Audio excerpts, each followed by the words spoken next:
Olá, boa noite. Eu sou Rosiane Kennedy e você confere conosco a partir de agora as notícias que circularam hoje nos corredores do poder. O presidente do STF afirma que atacar o judiciário é atacar a democracia. Presidente do STJ diz não ver ameaça em fala de Eduardo Bolsonaro.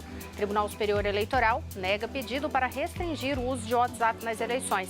Os detalhes você confere a partir de agora aqui, diretamente de Brasília, pela TV Brasil, pela Rádio Nacional e emissoras públicas de todo o país. Olha, a eleição de 2018 chega à reta final. Estamos aí a 6 dias do segundo turno. A semana será de agenda intensa para os candidatos. Terá novas pesquisas eleitorais. O tema fake news continuará no alvo da pauta político-eleitoral e você vai acompanhar tudo aqui conosco. Mas a semana começa também com repercussões a respeito da declaração do filho do candidato Jair Bolsonaro, o deputado Eduardo Bolsonaro, sobre o Supremo Tribunal Federal. Hoje, o presidente do STF, o ministro Dias Toffoli, divulgou uma nota oficial em que afirma ser fundamental para a democracia garantir a independência da Corte. No texto, ele afirma que o Supremo Tribunal Federal é uma instituição centenária e essencial ao Estado democrático de direito. Diz que não há democracia sem um poder judiciário independente e autônomo. O país conta com instituições sólidas e todas as autoridades devem respeitar a Constituição. Diz ele que encerra o texto afirmando, abre aspas, atacar o poder judiciário é atacar a democracia, fecha aspas. Mas vamos explicar aí o contexto dessa declaração do presidente do STF. É o seguinte, essa nota foi divulgada após a repercussão de um vídeo do deputado Eduardo Bolsonaro, filho de Jair Bolsonaro. Esse vídeo foi gravado em 9 de julho e publicado nas redes sociais no dia seguinte, portanto, antes mesmo do primeiro turno das eleições. Foi visualizado por mais de 187 mil vezes, recebeu cerca de 1.000 comentários, mas aí só agora, do fim de semana para cá, repercutiu no ambiente político e provocou a reação do judiciário e de outras instituições. Nessa gravação, Eduardo Bolsonaro falava para alunos de um cursinho preparatório para a Polícia Federal, aula lá no Paraná. E aí ele respondeu uma pergunta de um estudante sobre a possibilidade de o Exército agir caso o Supremo Tribunal Federal impedisse Jair Bolsonaro de assumir a presidência. Foi quando o deputado disse que se o Supremo impugnasse a candidatura de Bolsonaro, teria de pagar para ver. O pessoal até brinca lá, cara. Se quiser fechar o STF, sabe o que você faz? Você não manda nem um jipe, cara. Manda um soldado e um cabo. Não é querer desmerecer o soldado e o cabo, não. O que é o STF, cara? Tipo, tira o poder da caneta de um ministro do STF. O que ele é na rua? Você acha que a população... Se você prender um ministro do STF, você acha que vai ter uma manifestação popular a favor dos ministros do STF? Milhões na rua? Não vai, mas... Solta o Gilmar. A presidente do Tribunal Superior Eleitoral e também ministra do Supremo, Rosa Weber, já havia se manifestado ontem sobre essa declaração. Rosa Weber diz que as instituições do Brasil estão funcionando normalmente, que todos os juízes honram a toga e não se deixam abalar por manifestações inadequadas. Confira. Eu tive conhecimento, me foi trazido pela assessoria, o vídeo, e também me foi trazido ao conhecimento que o vídeo já foi desautorizado pelo candidato. De qualquer sorte, o que eu tenho a registrar, embora não sendo presidente do Supremo Tribunal Federal, e sim do Tribunal Superior Eleitoral, que no Brasil as instituições estão funcionando normalmente. E juiz algum no Brasil, os juízes todos no Brasil honram a toga, se deixa abalar por qualquer manifestação que eventualmente possa ser compreendida como de todo inadequada. Outras autoridades se manifestaram sobre o tema. Paulo Leite está no Supremo Tribunal Federal e, Paulo, boa noite. O presidente do Superior Tribunal de Justiça, ele disse não vê ameaça aí na fala de Eduardo Bolsonaro, Além dessa, quais são as outras manifestações que você traz para a gente? Boa noite. Boa noite, Rosiane. Boa noite para você, boa noite para todo mundo. É exatamente isso. O ministro João Otávio de Noronha disse que não viu ameaça no tom usado por Jair Bolsonaro, por Eduardo Bolsonaro, melhor dizendo. E disse que houve sim exageros por parte aí de algumas avaliações, claro, na avaliação dele. Seguindo essa mesma linha de raciocínio, falou o ministro da Justiça, Torquato Jardim.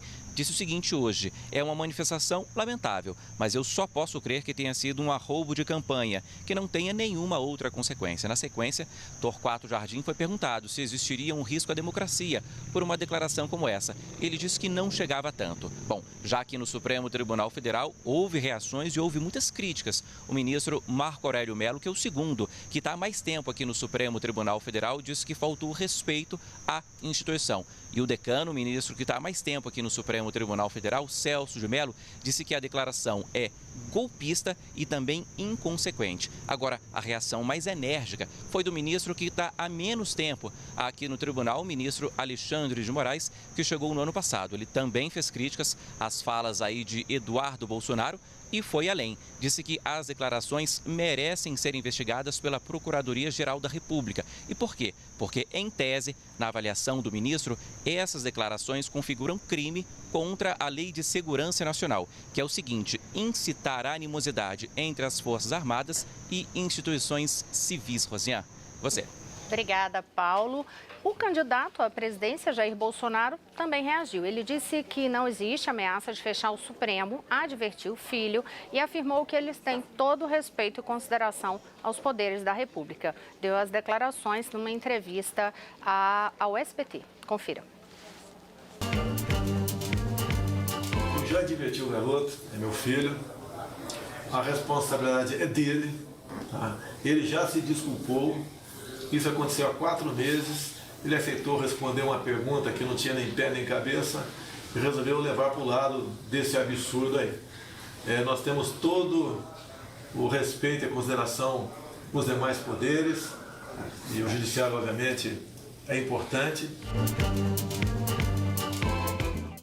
Olha, ontem mesmo, Jair Bolsonaro já havia sido questionado sobre a declaração do filho dele e chegou a afirmar que se alguém falou em fechar o Supremo, precisa consultar um psiquiatra.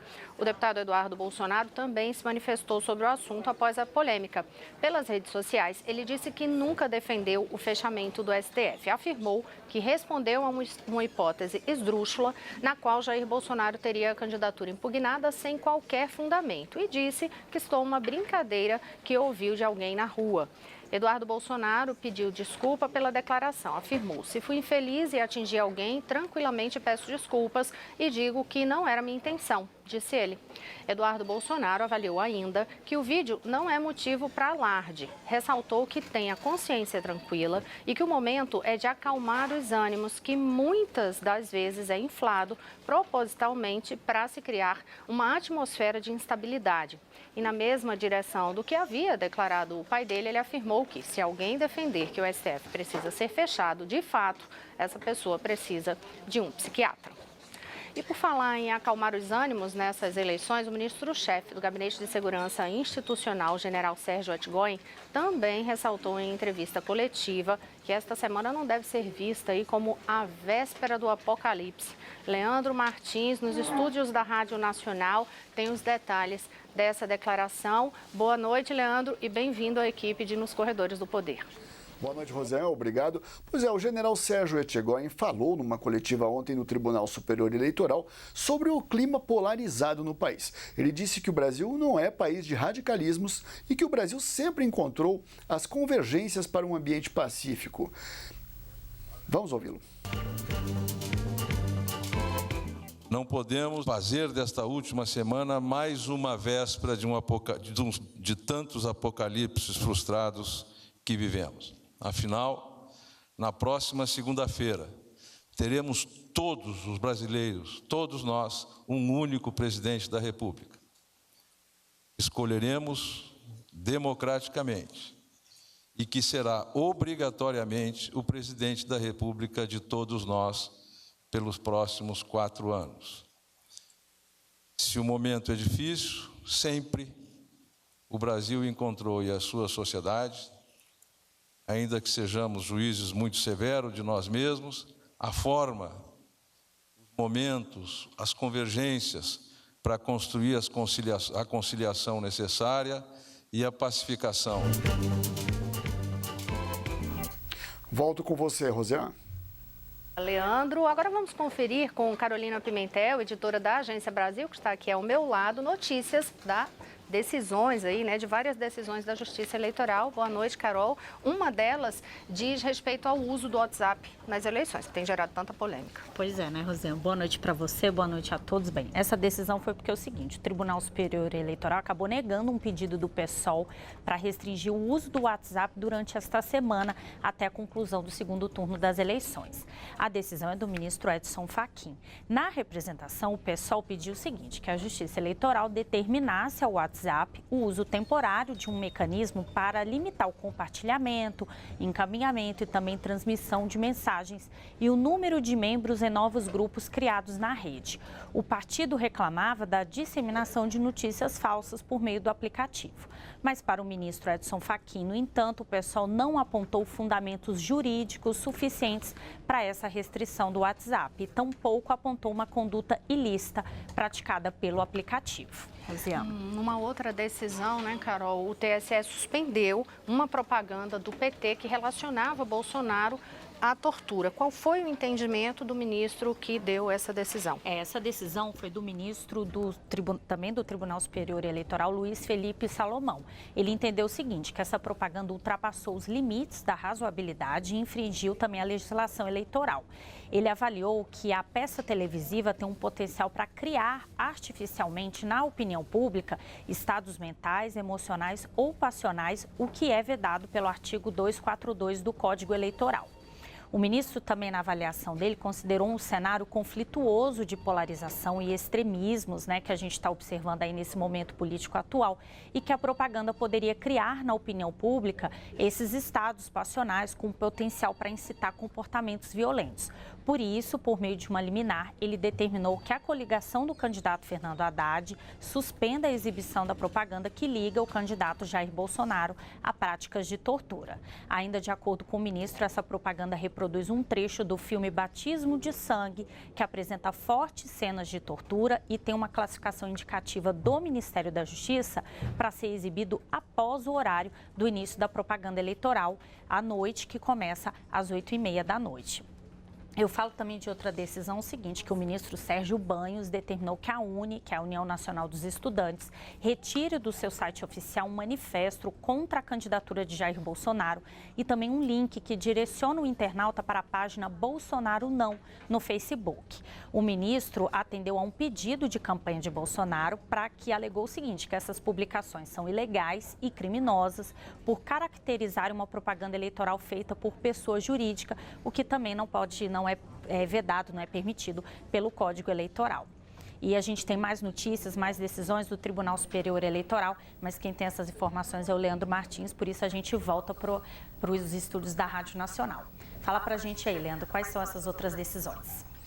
Boa noite, Carol. Em outra decisão do TSE, o ministro Carlos Horbach negou o direito de resposta ao presidenciável Jair Bolsonaro. O candidato do PSL entrou com um pedido contra a campanha de Fernando Haddad e que, em propaganda eleitoral, associou o adversário a uma onda de violência com motivações políticas pelo país. Horbach entendeu que o fato de Bolsonaro ter dispensado o voto e se posicionado contra quem pratica atos de violência não seria o bastante para afirmar que os crimes noticiados são inverídicos ou que não estão relacionados ao apoio do candidato, conforme diz a propaganda do PT. E também foi negada uma liminar para a retirada de conteúdos publicados em redes sociais contra Fernando Haddad. A coligação do candidato à presidência contestou 82 mensagens que ligam Haddad a questões de ideologia de gênero e destruição da família.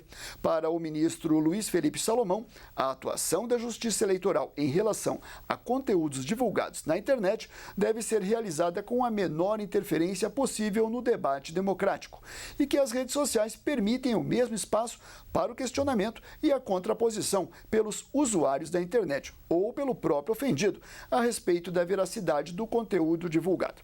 Salomão acrescentou que, após resposta e pronunciamento do Ministério Público Eleitoral, será feito o exame mais aprofundado das provas e do mérito do pedido. Rosiane. Obrigada, Leandro. Aproveitando que a gente falou bastante aí de decisões do Tribunal Superior Eleitoral, hoje uma carta foi divulgada em nome do TSE e de 27 tribunais regionais eleitorais de todo o país, defendendo a total confiabilidade das urnas eletrônicas e do modelo brasileiro de votação e de apuração das votações. A segurança da urna, que vem sendo questionada no pleito deste ano.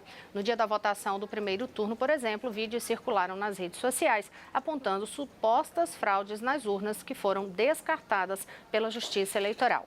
Mas agora vamos até a redação da TV Brasil em São Paulo. A repórter Vanessa Casalino acompanhou hoje o debate dos assessores econômicos dos presidenciáveis. Vanessa, boa noite. Quais foram os principais tópicos debatidos?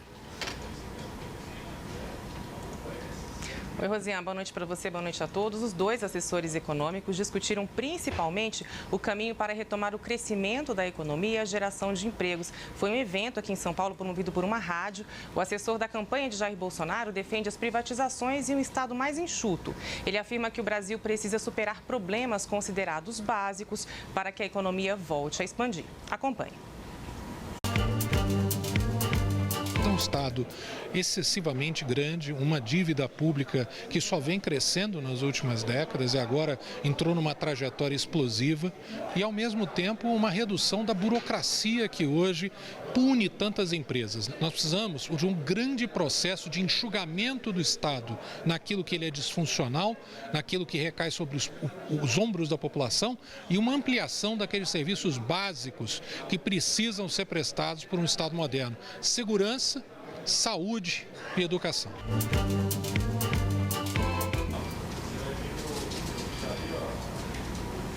Já para o assessor econômico do candidato Fernando Haddad, a retomada do crescimento passa pelo estímulo ao consumo. Ouça.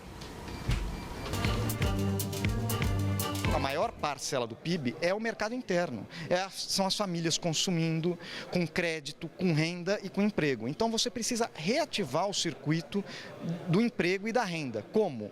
Reativando as obras públicas, milhares que estão paradas pelo Brasil, que vão aumentar muito o emprego na construção civil, renegociando a dívida das famílias e dos pequenos empresários, para que o crédito, para que elas tenham acesso novamente ao crédito e com isso possam voltar a investir, a consumir e a produzir. A partir daí, você vai precisar discutir as reformas estruturais.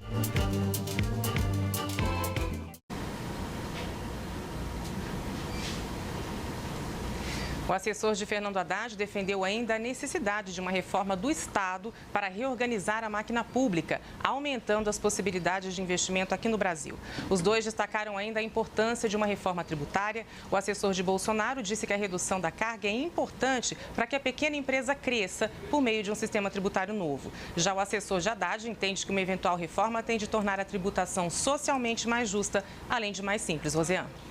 Obrigada, Vanessa. No próximo bloco, a agenda dos candidatos à presidência nesta segunda-feira. Daqui a pouquinho eu volto já. Olá, estamos de volta. Eu sou Rosiane Kennedy e você confere conosco as notícias que circularam hoje nos corredores do poder. A gente começa esse bloco falando do dia dos candidatos à presidência da República. Jair Bolsonaro, do PSL, passou a manhã em casa, no Rio de Janeiro. Ele recebeu a visita do ministro do Tribunal Superior do Trabalho, Ives Gandra Filho, e do senador Magno Malta. Sem atividades externas, continuou a campanha pelas redes sociais. O candidato falou sobre o combate à violência.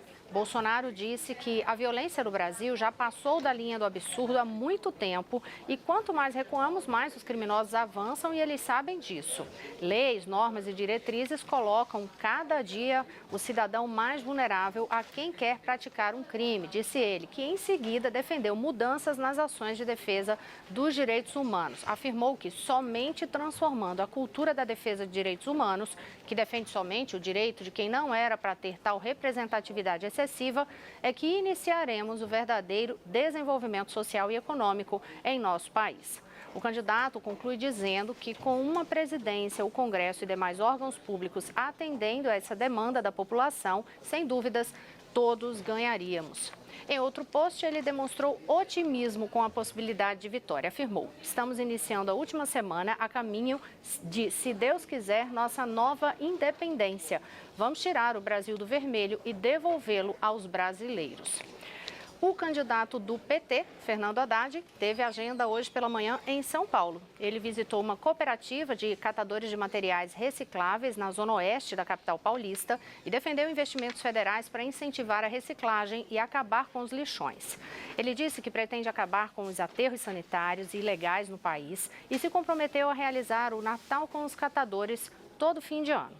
Haddad também cobrou manifestação de instituições sobre declarações de seu adversário. Ontem, em vídeo enviado aos seus apoiadores que faziam ato na Avenida Paulista, Jair Bolsonaro afirmou, abre aspas, a faxina agora será muito mais ampla. Essa turma, se quiser ficar aqui, vai ter que se colocar sob a lei de todos. Ou vão para fora ou vão para a cadeia. Esses marginais vermelhos serão banidos de nossa pátria, fecha aspas.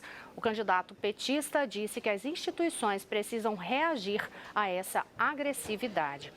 E agora há pouco, Fernando Haddad usou o Twitter para agradecer o apoio à candidatura dele manifestado pela ex-candidata à presidência da República pelo partido Rede, Marina Silva. O petista afirmou o seguinte, o voto de Marina Silva me honra por tudo que ela representa e pelas causas que defende. Nossa convivência como ministros foi extremamente produtiva e até hoje compartilhamos amizades de brasileiros devotados à causa pública. Esse reencontro democrático me enche de orgulho, disse Haddad. E vamos agora ao Tribunal Superior Eleitoral falar com Mariana Jungmann, porque hoje foi reaberto o Centro de Controle de Segurança Pública para as eleições. Boa noite, Mari. Boa noite, Rosiane. Olha, esse centro de controle segue mais ou menos aquele espírito do Sistema Único de Segurança Pública. Ele visa ali integrar todos os órgãos relacionados a esse assunto, inclusive ali bombeiros, órgãos de trânsito e, claro, as polícias. O ministro Raul Jungmann fez a reabertura desse centro hoje e já fez uma videoconferência com as secretarias de segurança pública de todos os estados e do Distrito Federal. Em seguida, ele conversou com a imprensa e fez um pedido que o eleitor que identificar qualquer irregularidade no momento ali da votação, que ele identifique alguma irregularidade com a urna eletrônica, deverá fazer essa denúncia para o mesário, que vai registrar isso em uma ata. O eleitor poderá, então, fazer o registro ali fotográfico disso tudo e incluir no aplicativo Pardal da Justiça Eleitoral, que é feito justamente para receber essas denúncias. E, a partir daí, ele vai poder acompanhar a apuração desse caso. Mais cedo, antes de fazer essa reabertura, o ministro participou com o Conselho Nacional de Segurança Pública da aprovação do plano para esse setor, que prevê aí algumas metas, entre elas a redução de homicídios em 3,5% no ano que vem e 3,5% em 2020. Como a nossa taxa de homicídios cresce a 4% ao ano, segundo o ministro, a previsão então para 2019 é uma redução de 7,5%, mas ele disse que esse plano não é uma imposição para o próximo governo, Rosiane. Ele disse que o próximo governo poderá aí fazer modificações nele. Rosiane. Obrigada, Mariana. E eu lembro a você que hoje é dia do meu outro programa, Conversa com Rosiane Kennedy. Hoje, o presidente do Instituto para a Reforma das Relações entre Estado e Empresa, o advogado Valfrido Arde, é o entrevistado. Confira um pouco dessa conversa. Valfrido Vardi é advogado especializado em direito empresarial. É presidente do Instituto para a Reforma das Relações entre Estado e Empresa. Tem vários artigos e mais de uma dezena de livros publicados.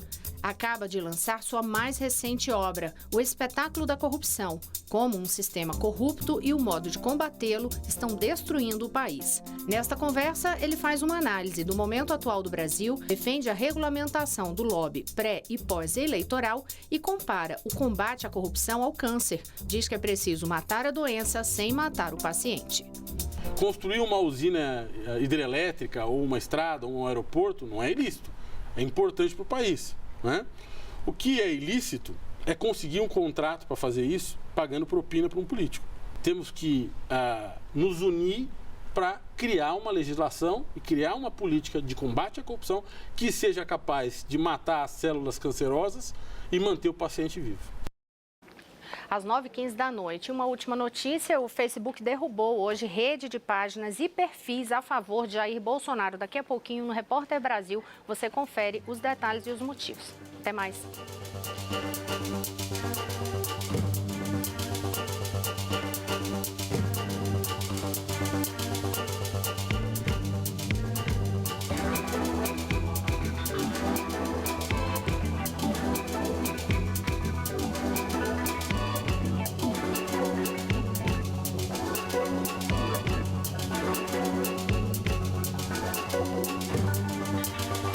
Obrigado.